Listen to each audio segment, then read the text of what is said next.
chute ici à droite de la route. Oh, Zinedine. Oh non, pas ça. Pas aujourd'hui, pas maintenant, pas après tout ce que tu as fait. Allez, Jeff, allez. Chapuis, comme un gros, comme un Allez, champion il peut réussir, allez. Il va le faire, il va le faire. Il va faire mort tranquille au championnat du monde de Paris. Je crois qu'après avoir vu ça, on peut mourir tranquille. Enfin, le plus tard possible, mais on peut. Ah, c'est super. Eh ben, bonsoir à tous et à toutes, bienvenue sur l'émission Sport 39. On reprend en ce milieu de semaine les interviews portraits qu'on avait un petit peu mis de côté pendant quelques semaines. J'espère que ça va revenir parce que c'est toujours intéressant. Merci à vous tous et à vous toutes d'abord pour votre soutien. On a dépassé aujourd'hui la mythique barre des 800 abonnés, donc ça c'est vraiment énorme. Merci encore à vous tous. Et je pense que cette barre a été franchie grâce à la communauté des judokas et des judokates qui est présente ce soir. Et justement, à cette occasion, on voulait accueillir Alice Ballot, qui est déjà arrivée. Alors, n'hésitez pas à poser les questions, bien sûr, hein, pour celles et ceux qui ne connaissent pas la discipline et qui veulent avoir davantage d'informations. C'est le but du média. Bonsoir Alice. Bonsoir. Merci d'avoir accepté l'invitation. On voulait mettre en avant un petit peu le judo. On n'a pas encore eu l'occasion de le faire dans le média, malgré quelques demandes des internautes et des spectateurs. Et moi, c'est quelque chose de particulier, le judo, parce que j'en ai fait pendant 8-9 ans. J'ai fini ceinture bleue, donc je connais bien la discipline. C'est magnifique. Ouais, très bien. c'est pas mal, hein. C'est pas mal, mais je ne suis pas à ton niveau. D'ailleurs, si tu as l'occasion pour démarrer de te présenter un petit peu ton âge, d'où tu viens, et puis après on va débuter tranquillement. Je salue Lou d'ailleurs. Eh ben ça marche. Eh ben bonsoir à tous. Je m'appelle Alice, j'ai 33 ans. Je viens de Den, un petit village à côté de Blétrand, dans le Jura, et je pratique le judo depuis que j'ai l'âge de 5 ans. Et j'ai commencé le judo sur le club de Blétrand. Voilà. Tu as toujours fait du judo alors? Alors, j'ai toujours fait du judo. En plus, voilà, vers 10-11 ans, j'ai pratiqué en parallèle de l'athlétisme. Mais c'est le judo qui est resté, ouais.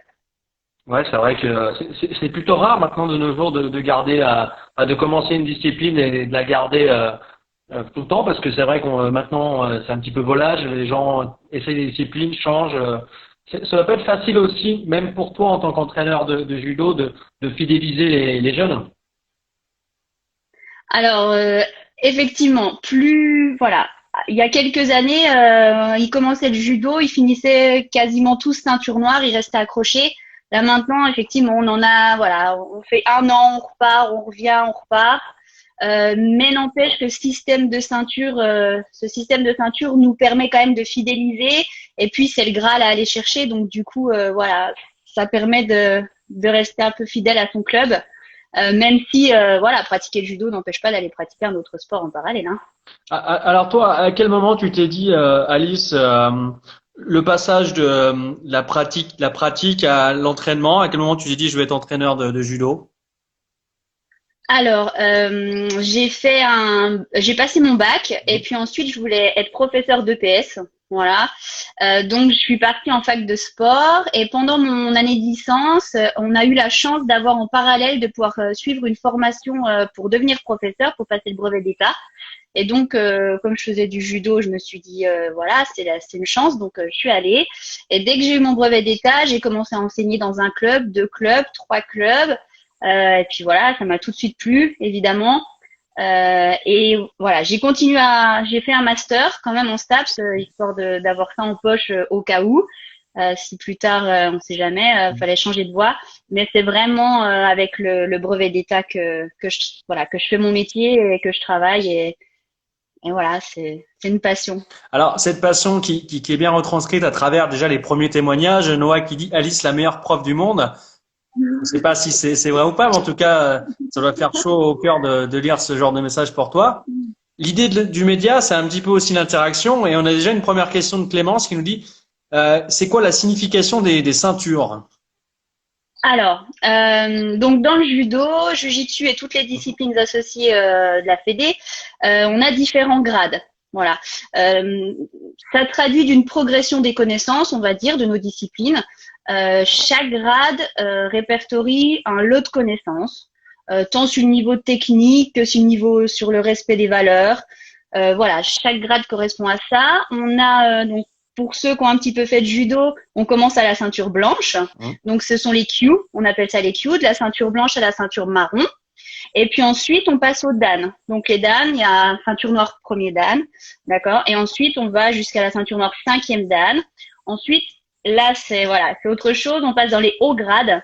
Donc, pour ceux qui suivent un petit peu, une fois qu'on passe ceinture noire sixième dan, on change de couleur de ceinture. C'est-à-dire qu'on n'a plus la ceinture noire, on a une ceinture blanche et rouge. Et puis, si on continue à grimper, à la huitième dan, on passe ceinture rouge. Voilà, donc là, ça commence à causer. Mais voilà, tous les grades ont une signification vraiment. Ça reflète vraiment des valeurs, des compétences, un état d'esprit. Nous, au judo, on appelle ça shingitai. C'est l'esprit, la technique et l'efficacité. Donc, chaque grade correspond, à chaque fois qu'on passe un grade, on augmente un petit peu toutes ces compétences au fur et à mesure.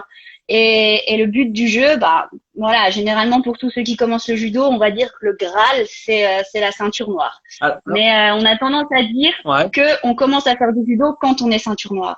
Alors toi, tu l'as été à quel âge, ceinture noire? Parce que généralement, je vois pas mal d'articles dans le progrès. À 15-16 ans, on peut déjà être ceinture noire, c'est ça? Voilà, c'est ça. À 15 ans, en fait, on peut le passer avant. C'est-à-dire que là, par exemple, cette année, les 2006, tous ceux nés en 2006 peuvent essayer de passer leur ceinture noire, mais elle sera homologuée qu'à partir de 15 ans. C'est-à-dire à leur date d'anniversaire s'ils sont nés en fin d'année. Généralement, c'est autour de 15, 16, 17 ans, 18 ans. Mais il n'y a pas d'âge, hein. Moi, j'ai plein d'adultes qui commencent le judo à 30, 40 ans et qui passent la ceinture noire à 50 ans, hein. Donc, il n'y a vraiment pas d'âge. Alors toi, en plus, ce qui est incroyable, c'est que tu étais déjà ceinture noire quatrième dan. Tu es en train de passer, je crois, les diplômes, là, enfin, les examens pour être cinquième dan. Tu te fixes quoi comme objectif? Tu veux monter Alors, je contredis un petit peu parce que je pense que tu as vu ça aussi sur Facebook, mais il n'y a pas de souci. En fait, j'ai eu le professeur de Tavo, Ludovic Michelet, qui a été mon partenaire. Voilà. Donc, ça a été mon partenaire pour le quatrième dan. Et au judo, il y a un principe, il y a un principe d'échange et de prospérité mutuelle qui fait que je suis du coup son partenaire pour une des épreuves du cinquième dan. Et c'est pour ça que du coup, on passe là-dessus. C'est pour ça que je suis sur le cinquième dan par rapport à lui, et donc il doit le passer dans quelques jours là maintenant. Donc on s'oriente un petit peu sur lui pour le moment. Après, moi, ça sera en fonction de l'envie. Pour l'instant, c'est pas au programme, mais on verra plus tard. Alors, on parlera pas trop de kata, parce que c'est vrai que c'est un petit peu trop technique, je pense, pour les spectateurs. Même moi, pour la ceinture bleue, j'en ai passé un petit peu déjà des katas, les premières sessions. Pour décrire un petit peu, alors tu es enseignante du côté de Blétran, Champagnole et Arbois, c'est ça cette année, hein? C'est ça, c'est exactement ça. Tu interviens sur toutes les catégories d'âge, comment ça se passe? Oui, alors j'ai vraiment,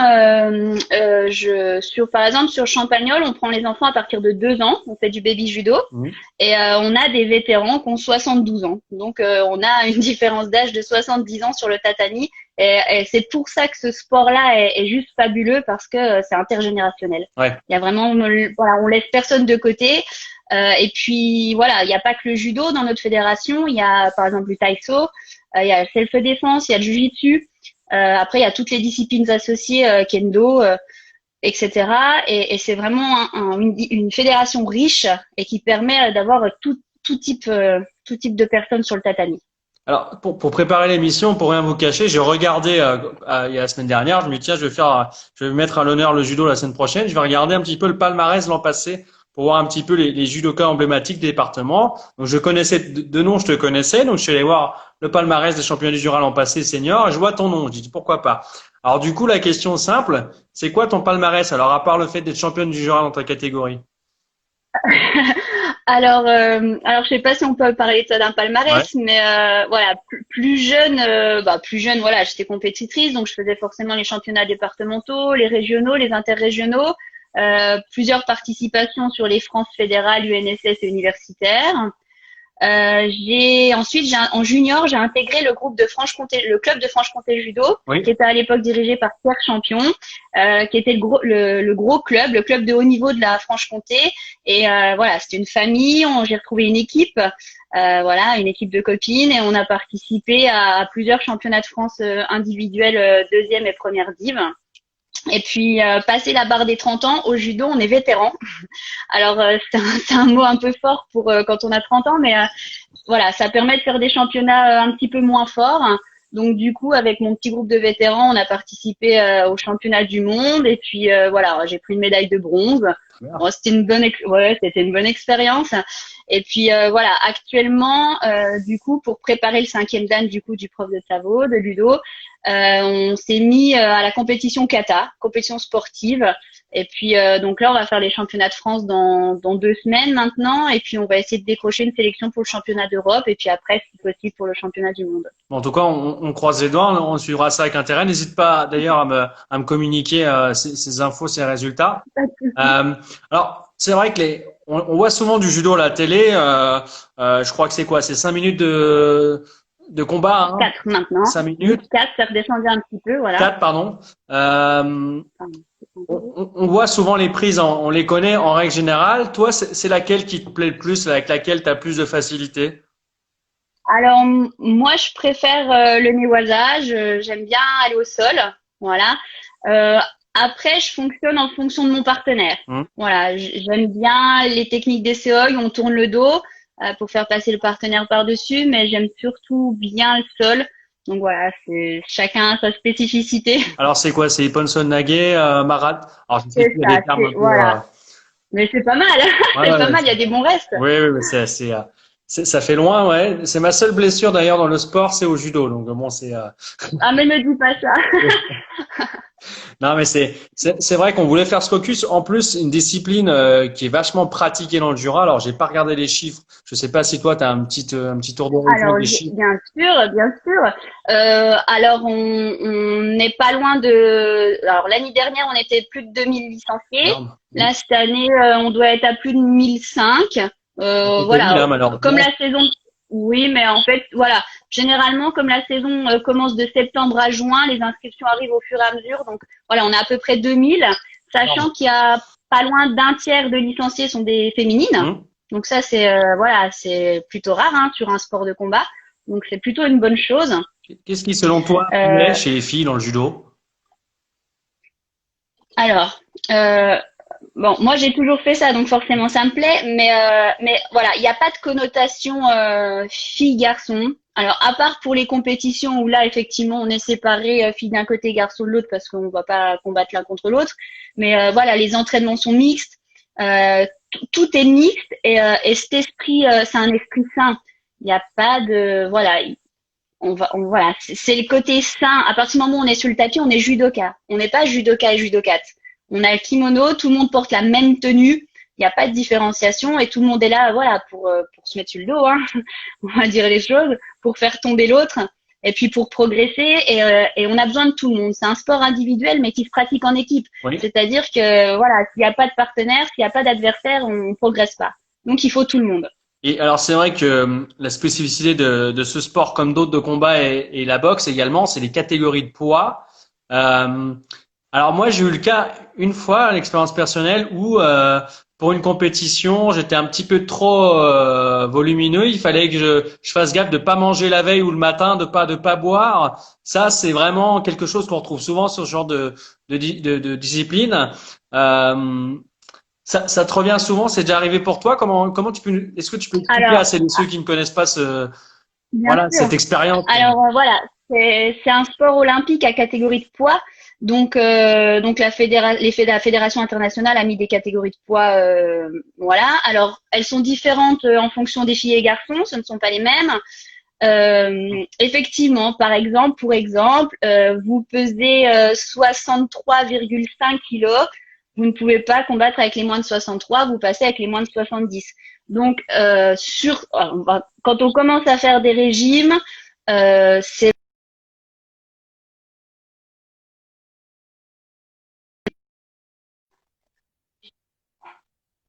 et voilà. Alors, je suis pas pour les régimes pour dire de perdre 4, 5, 6 kilos. Hein. Par contre, effectivement, à 100 grammes, on peut faire attention le matin au lieu de prendre un gros petit déjeuner, prendre un petit déj plus léger. Voilà, il y a des petits trucs à faire sur quelques grammes, mais voilà, c'est l'obsession du poids n'est pas voilà n'est pas vraiment sur sur les judokas qui pratiquent en club. On va dire que voilà, l'obsession du poids elle est plutôt sur du haut niveau où là bah voilà, on est champion de sa catégorie, on n'a pas vraiment le choix, il faut rester.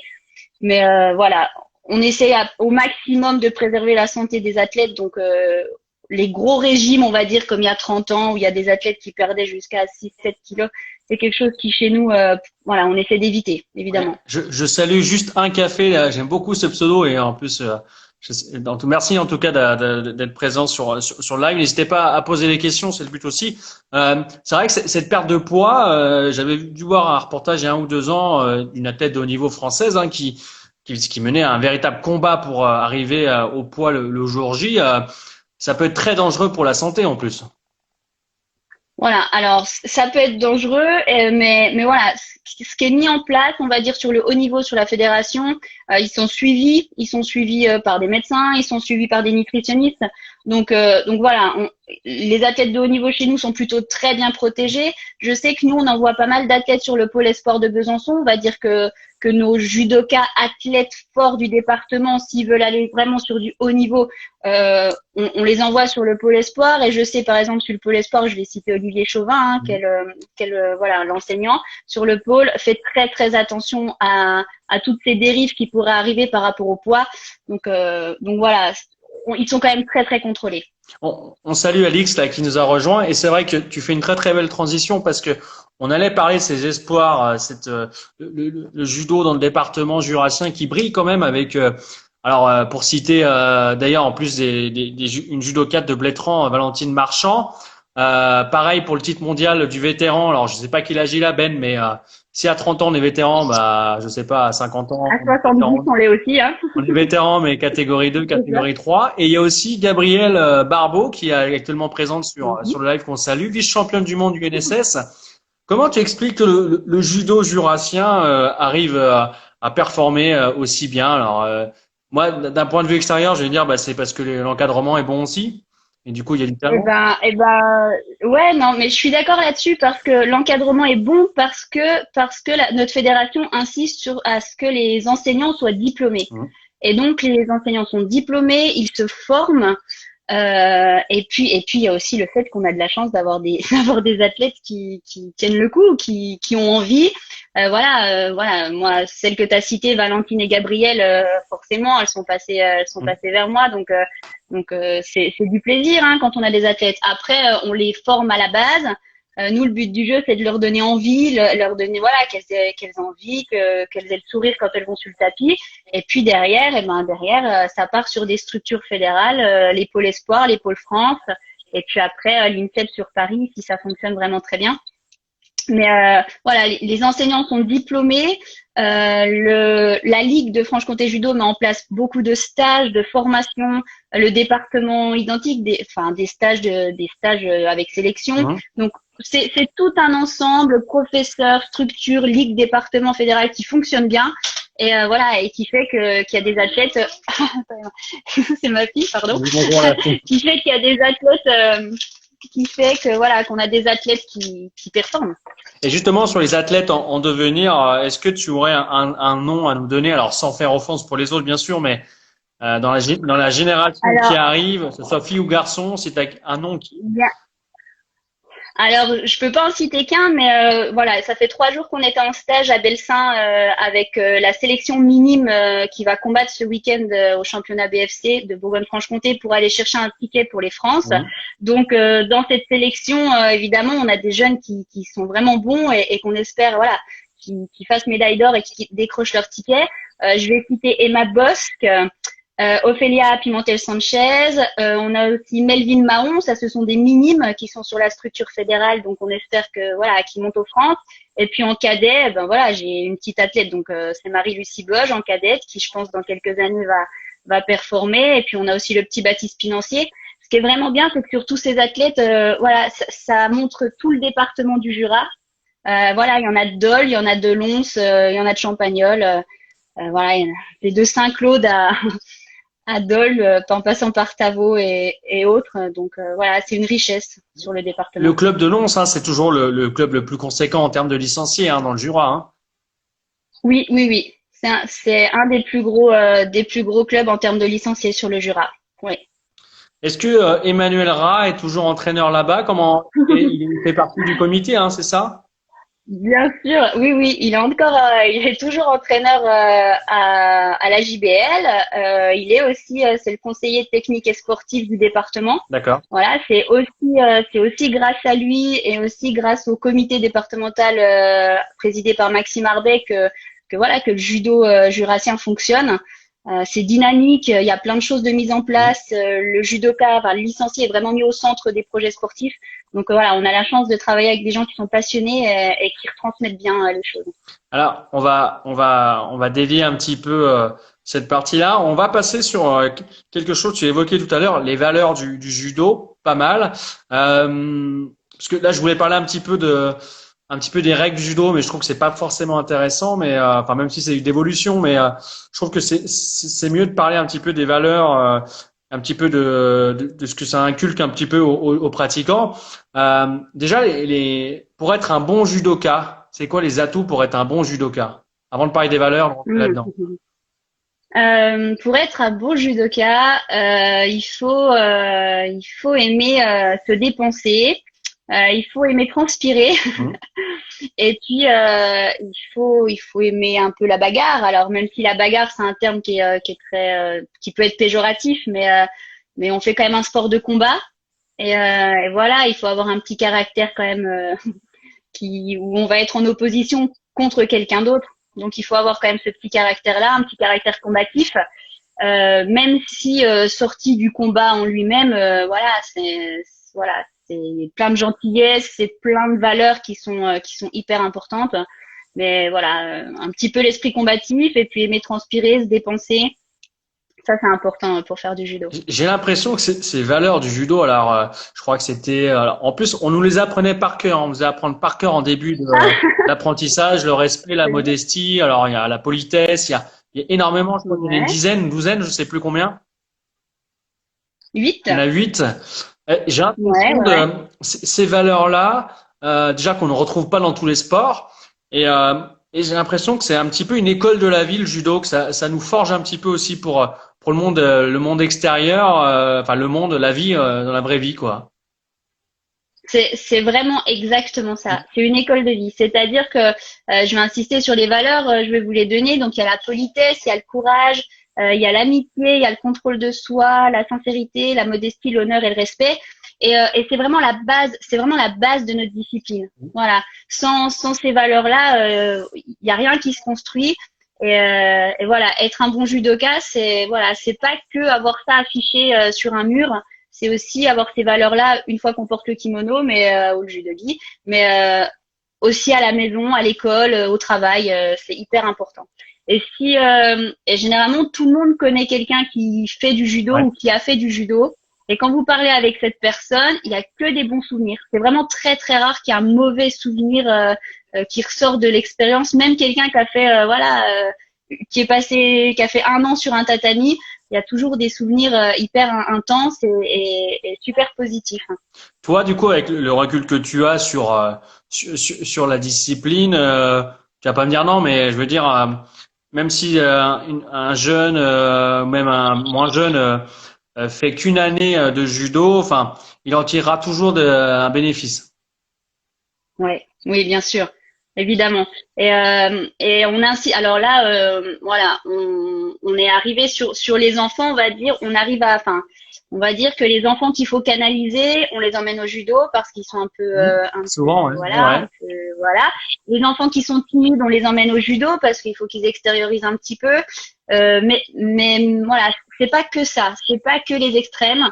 Voilà, on a des enfants voilà qui s'épanouissent totalement dans le judo et même si on en fait un petit peu, ce qu'on apprend sur les tatamis en termes de cohésion, en termes mais physiquement aussi en termes de motricité, de développement personnel, je pense que ça reste et ça marque pour toute une vie. Alix parle d'une famille, une grande famille. Alors, on entend souvent ce terme grande famille, hein. La famille du foot, la famille. Le sport reste une grande famille en règle générale. C'est Peu ça. importe la Mais discipline, alors, ouais, peu importe la discipline, mais je sais qu'au judo, c'est vraiment ça.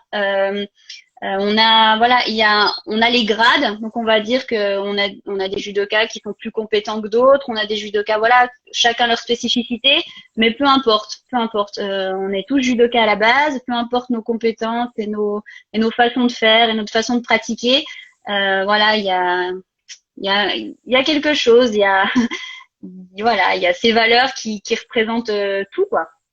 Alors, c'est vrai que du coup, on a un petit peu de temps là. Il reste après une vingtaine de minutes, donc on a quand même pas mal de temps pour du coup parler un petit peu plus des règles, même si c'était pas du coup là-dessus où je voulais aller maintenant. Mais moi, quand j'ai fait du judo, c'était alors il y avait les points qu'on pouvait marquer lors d'un combat, c'était Koka, Yuko, Wazari et Ippon. Et il y avait donc c'était 5 minutes, je crois, avant que ça passe à 4. Et il n'y avait pas toutes ces questions de carton, de pénalité. Il y avait beaucoup moins en fait de pénalité, je trouve, que maintenant. Et je trouve, alors c'est personnellement que quand on regarde maintenant un combat de judo, c'est moins spectaculaire. Il y a moins de techniques entre guillemets visuelles. C'est plus dans la prise de kimono. C'est beaucoup dans ce combat-là. Il y a moins de techniques, moins de gestes. Donc on a l'impression qu'on s'ennuie un petit peu plus quand on regarde du judo aujourd'hui. Alors, effectivement, les règles changent. Alors, elles ont été faites au contraire pour que ça soit plus facile, enfin, plus médiatisé, c'est-à-dire que ça soit plus facile à comprendre et qu'à partir du moment où on enlevait les petites valeurs, ça permettait aux judokas d'aller chercher, voilà, plus de hippons, que ça soit un petit peu plus spectaculaire. On a reculé un petit peu le temps pour que, voilà, ça soit plus facile à passer à la télé. Le souci, c'est que passe à la télé, forcément, des grosses compétitions comme le tournoi de Paris, voilà, sont médiatisés les gros tournois. Et sur ces gros tournois, ce sont des judokas qui se connaissent quasiment par cœur. Et évidemment, c'est moins spectaculaire parce qu'ils se connaissent, parce que ça ose pas forcément lancer. Donc voilà, le jeu est un petit peu différent. Par contre, vous prenez une compétition non médiatisée, un championnat départemental ou un championnat régional. Là, samedi. Alors du coup, avec le Covid, je peux pas vous inviter à aller voir parce que vous allez être mis à la porte. Mais voilà, samedi, il y a les demi-finales des championnats de France seniors, donc à Besançon, pour décrocher le ticket pour les championnats de France seniors. Et là, c'est pas médiatisé. Les judokas se connaissent pas forcément. Là, c'est vraiment spectaculaire. Et même avec les règles, voilà, ça monte au plafond, comme on dit. Ça percute. Voilà. Je pense que c'est parce que sont médiatisés certains combats de très haut niveau où là, effectivement, les judokas se connaissent, donc c'est difficile. Mais sur le plus petit niveau, ça reste spectaculaire, ça reste voilà, spectacle. C'est vrai que le spectacle, il y a quand même. Alors là, je suis sur les chiffres de la Fédé de l'an passé, 503 000 licenciés au sein de la fédération de judo. Alors juste le judo, hein, c'est pas le kendo, le jodo, D'ailleurs, en plus, il y a plein de disciplines que je ne connais pas, le kyudo, le sport shambara. Alors ça, c'est pareil. Si tu peux nous expliquer ce que c'est le sport shambara. Alors, enfin, c'est compliqué d'expliquer toutes les disciplines parce qu'en plus on va en oublier, mais voilà, ça pourrait faire une émission spécifique. Il y a beaucoup de clubs. Il y a beaucoup de clubs qui ne les pratiquent pas. On va dire que le plus gros, voilà, la plus grosse pratique, ça reste le judo, jiu-jitsu. Les disciplines associées sont moins médiatisées parce qu'effectivement, beaucoup moins de licenciés. Mais voilà, par exemple, alors ça reprend certaines techniques de judo, ça reprend certaines règles du judo, pas forcément la même tenue. Voilà, toutes les disciplines sont un petit peu différentes. Ça reste de la pratique sur un tatami et ça reste ces valeurs ancestrales qui sont mises en place. Donc voilà, et enfin c'est difficile de trouver un club de discipline associée. Donc là, je vois que tu es sur le site de la Fédération Ouais. française de judo. Donc surtout, voilà, si vous voulez aller essayer une des disciplines associées ou essayer le judo ou taïso ou jujitsu, ce site-là est très bien fait. Vous mettez juste votre adresse et hop, vous trouvez le club à côté de chez vous. Donc surtout, n'hésitez pas à aller essayer. Dans les vidéos que j'ai regardées tout à l'heure sur ta chaîne, il y avait ta fille et ton fils qui étaient en kimono. Est-ce qu'ils font du judo alors du coup les deux? Eh ben, oui. Est-ce que, Attends, j'arrive. elle est dans la lignée de sa maman pour être une championne de judo alors? Oh là là, elle a 3 ans, donc pour l'instant on s'amuse, on rigole, on passe du temps avec les copains et les copines, on transpire, on parle pas de champion, on parle pas de voilà. Pour l'instant ils aiment ça. Voilà, le petit commence les compétitions, donc il s'amuse, il se fait plaisir. On, on verra après si s'ils veulent aller plus loin, mais voilà, on va rien forcer. C'est pas le but du jeu. C'est comme n'importe quel enfant, même quand c'est pas les miens. On force jamais, on force jamais. Faut que ça vienne d'eux et puis voilà, qu'ils se fassent plaisir surtout. Alors pour celles et ceux qui ne connaissent pas, on l'a pas dit, mais c'est le moment de le dire. L'inventeur du judo, c'est un japonais. Hein. Le sport, il est ultra populaire au Japon. Hein. C'est ceux qui raflent aussi beaucoup de médailles, même si ça a tendance à quand même pas mal s'internationaliser, pardon. Parce que il y a les Sud-Américains qui sont bons. Il y a eu d'ailleurs la sélection cubaine qui était venue il y a 20 ans à Lons. J'avais moi eu la chance de de faire tomber un colosse de 120 kilos. Donc c'est sûr que ça. Mais c'est Jigoro Kano qui a inventé le fondateur du judo. Alors Kodokan, le judo Kodokan. Qu'est-ce qu'il dirait l'inventeur du judo aujourd'hui s'il verrait la discipline?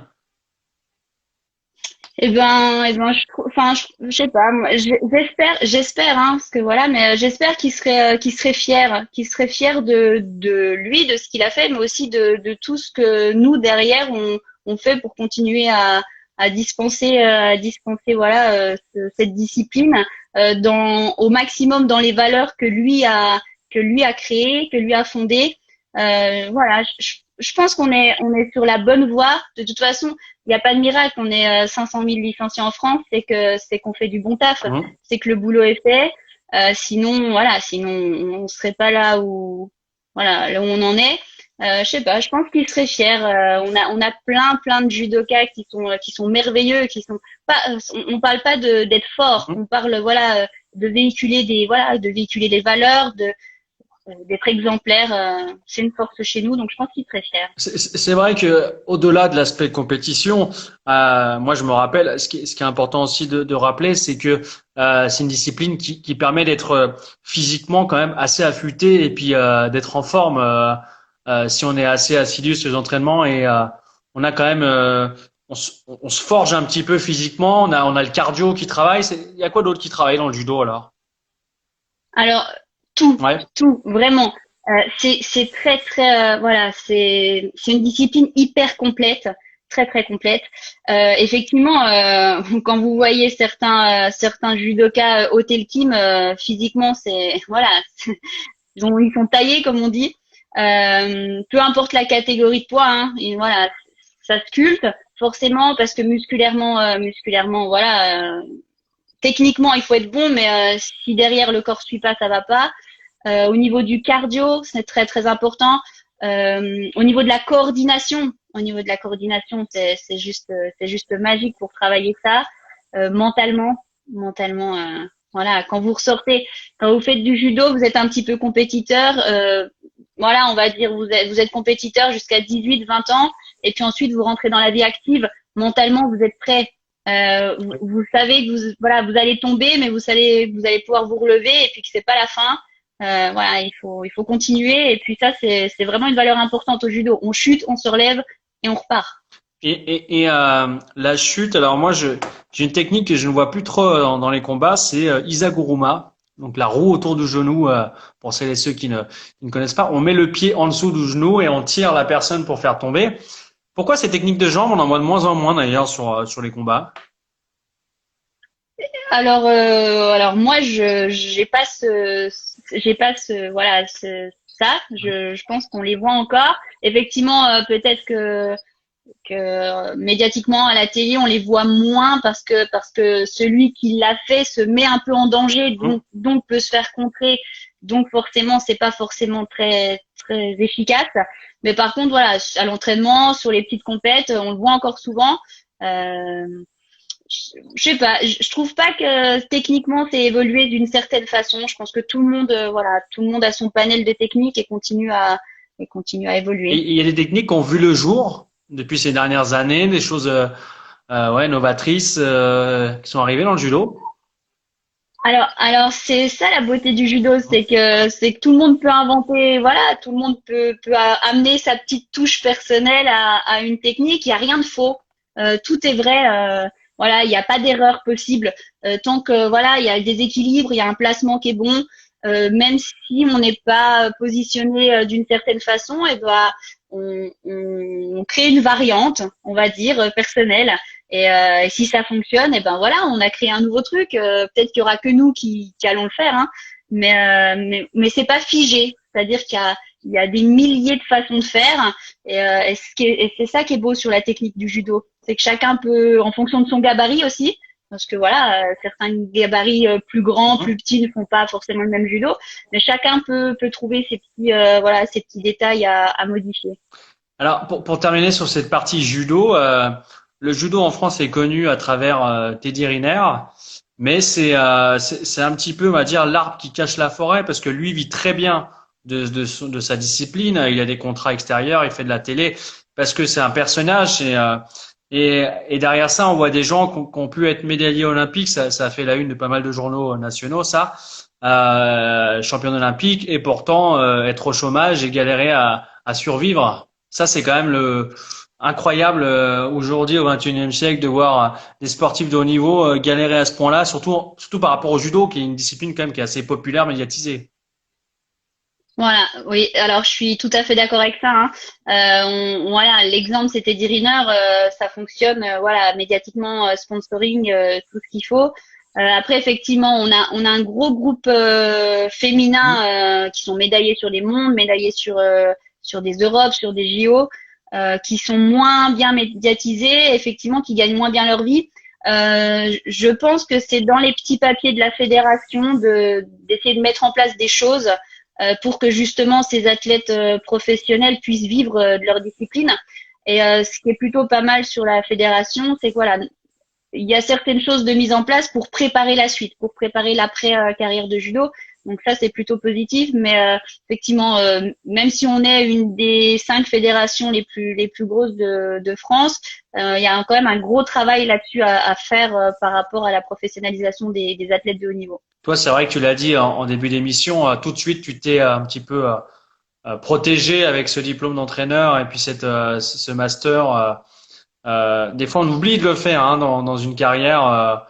Quand on va en structure, on pense qu'au judo, et puis on a du mal des fois à penser à l'après, à la reconversion. C'est toujours la difficulté des fois. Mais je pense que les structures sont là pour leur rappeler. Hein.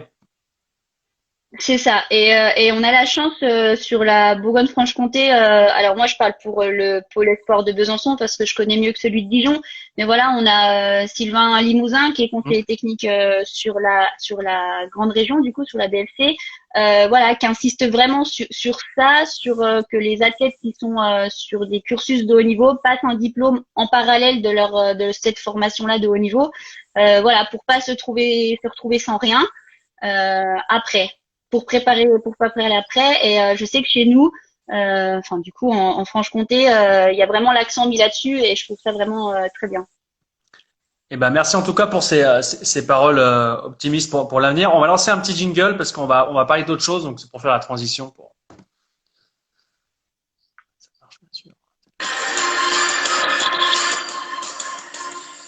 Alors de retour avec Alice, on n'a pas bougé bien sûr, mais on va parler parce que pendant le confinement, il y a eu beaucoup de vidéos, de remises en forme qu'on tournait sur les réseaux sociaux. Une envie soudaine pour certains et certaines de se mettre au sport et de prendre soin de soi. Et toi, là, toi, tu fais du sport, donc c'est pas une critique dans ce sens-là, mais toi, tu as aussi également proposé des séances de sport pendant ce confinement. Qu'est-ce qui t'a poussé à le faire? Alors, la première chose, c'est on a un petit groupe Messenger avec certains certains athlètes, enfin Mmh. certains judokas, certains cours de mon cours de circuit training et en fait bim confinement. Il devait y avoir cours 2 jours après, 3 jours après. Donc en rigolant, elles me disent bah on a qu'à le faire en vidéo. Ok, bah ouais, pourquoi pas. Au final, il n'y a pas de souci. Donc on a commencé avec des visios sur Zoom. Et puis ensuite, voilà, il y en avait certains et certaines qui pouvaient pas forcément se connecter à telle heure, le travail, les enfants, voilà, pas le bon planning. Donc, on est parti sur et de la visio et de la vidéo YouTube pour pouvoir regarder ça quand elle voulait. Et puis après, je me suis retrouvée en confinement 6 mois enfin moi du coup 6 mois arrêté Mmh. avec Ouais. le judo, avec 2 enfants de 6 et 3 ans. Des anges? Donc c'était long, donc c'était long. C'est pas Et des anges. donc il a fallu, oh, ouais, ouais. Et donc il a fallu canaliser et du coup on a créé des vidéos YouTube avec eux. Ça nous a permis de passer un moment de complicité juste excellent. Après, je ne savais pas vraiment faire, donc ça m'a pris un peu de temps, voilà, de tout mettre en place. Mais c'était une super expérience. Comme j'ai eu un retour hyper positif, ben voilà, on n'a pas bossé pour rien, donc je suis plutôt satisfaite. Et puis, ce qui était vraiment bien, c'est que sur les visios, par exemple, j'avais des personnes que je connaissais pas du tout, Mmh. qui étaient là de bouche à oreille, qui avaient entendu parler de ça, qui n'étaient pas forcément sportives ou sportifs. Et ça fait vraiment plaisir parce qu'on s'est dit, bah voilà, pendant cette période un peu négative, si on a pu faire du bien à quelques-uns, et ben pourquoi pas quoi. Et c'est vrai que tu fais du bien parce que je vois tous les commentaires. Alors, ça soit Justin qui dit merci d'avoir pris le temps de continuer les cours pour les enfants. Un autre commentaire encore de d'Hugo, d'ailleurs encore un énorme merci. Et Marie qui nous salue également. On a l'impression que toi, tu es là pour les autres, pour donner du bonheur aux autres. T'as ce côté affectif qui plaît, et à l'aise avec les enfants, j'ai l'impression. Euh, ça fonctionne bien, mais après ces vidéos et puis ces visios, c'était aussi pour eux, mais ça m'a servi aussi à moi pour plusieurs choses. Moi, j'avais plus de contact forcément avec l'extérieur, voilà. Donc ça m'a permis aussi de garder un contact avec les autres. Voilà, j'avais un planning de la semaine et je savais que voilà, on avait un peu un rendez-vous. Voilà, ça m'a permis de garder voilà une façon de faire. Ça m'a obligé à faire des recherches. C'est vrai que quand je monte sur un tatami, je sais ma séance. Voilà, elle est dans ma tête. Ça coule de source. Là, il a fallu faire des recherches sur certains exercices pour pas être rébarbatif. Hein. Donc ça m'a aussi fait bosser. Donc j'ai trouvé ça plutôt positif. Donc voilà, ça a servi à tout le monde. Et puis après, comme rien n'était obligatoire, je me dis que voilà, ceux à qui ça a servi, eh ben c'est top. Et puis ceux qui voulaient pas, ils font pas. Hein. Donc voilà, j'ai trouvé ça plutôt bien. Et cette idée d'association, du coup, défendez-vous sur Blétran. Alors, c'est dans la lignée de ça. Comment c'était venu à l'idée de monter cet asso? Alors, cette asso, elle était un peu dormante Hum. parce que du coup, je l'avais montée quand j'étais sur Besançon étudiante. Rentrant dans la vie active, on l'avait fait un petit peu dormir. Et puis là, voilà, 2 enfants confinement, donc les séances qui fonctionnent bien. 2 enfants qui sont scolarisés, donc mes journées un peu plus dispo. Et ben on s'est dit pourquoi pas mettre ça en place en réel. Hum. Et puis alors moi j'ai les judokas sur le tapis, souvent des enfants, et puis les papas souvent sur le tapis, et puis les mamans le judo, bon c'est pas facile d'y aller. Hum. Donc on s'est dit on va faire aussi quelque chose pour bah voilà pour tout le monde. Alors c'est pas uniquement pour les mamans, on est bien d'accord, hein, c'est pour tout le monde. Mais pour l'instant j'ai une majorité de féminines adultes. Voilà, elles se font plaisir dans la continuité un peu des vidéos.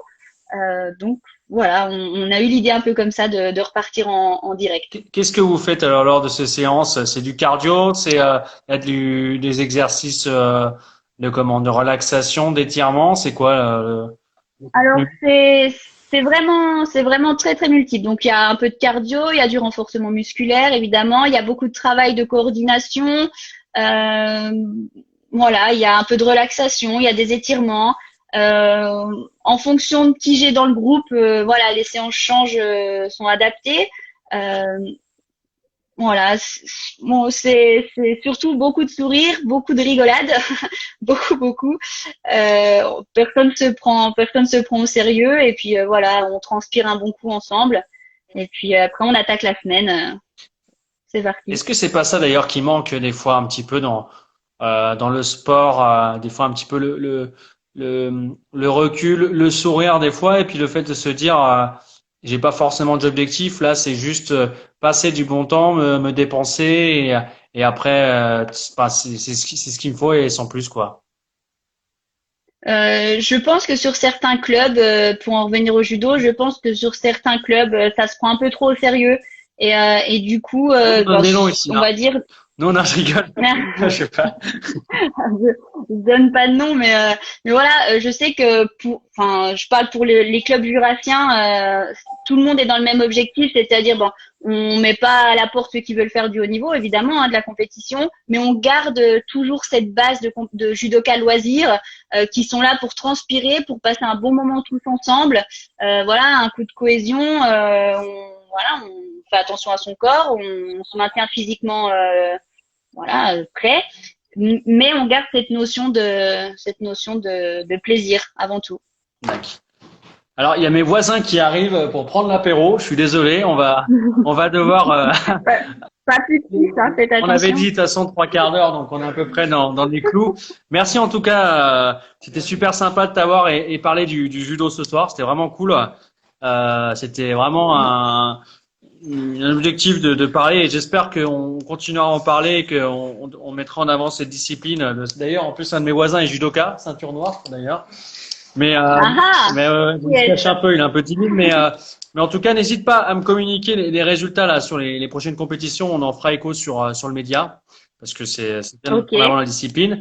Et puis merci encore à toi d'avoir été présente, c'était super cool. Eh ben, merci à toi d'avoir fait cette petite émission sur le judo, c'était vraiment cool. Et puis voilà, pour terminer, venez essayer ou réessayer réessayer nos disciplines parce que des fois, voilà, c'est une bonne discipline, c'est une bonne pratique. Donc, essayez pas à ouvrir la porte du dojo et venir nous voir, hein, surtout. D'ailleurs, pour celles et ceux qui n'ont pas accès à Instagram, hein, n'hésite pas à leur dire que la vidéo sera accessible sur YouTube dès demain. Donc, ils pourront la revisionner, choses comme ça, la partager et puis la page Facebook également. Donc, voilà. Je remercie Fred aussi et puis merci encore à toi Alice et je te souhaite une bonne soirée.